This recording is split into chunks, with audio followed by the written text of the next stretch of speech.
Hey everyone! Today I'm going to show you how to bypass factory reset protection on any Android phone. The best part? It's completely free and really easy to do. You know when you reset your phone and it asks for your Google account? Well, with this method, we can bypass that step and gain full access to the phone. I've successfully done this on over 100 Android phones.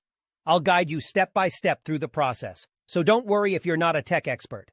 Just follow along and soon you'll be able to unlock any Android phone without any hassle. So let's get started. Okay, so the next step is to use this website to remove the factory reset protection lock from your Android phone.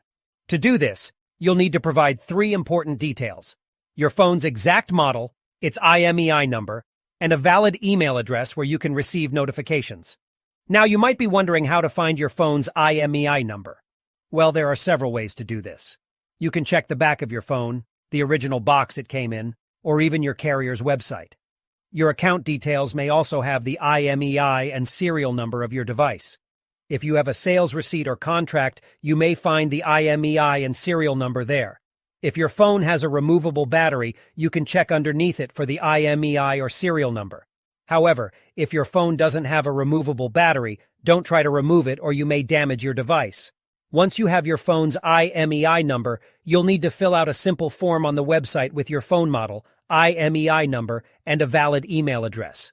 This is where you'll receive a notification when the factory reset protection has been removed. After you submit the form, your request will be processed, and you'll receive an email notification when the factory reset protection removal process is complete. I'll show you an example of what the email should look like by logging into my personal email account.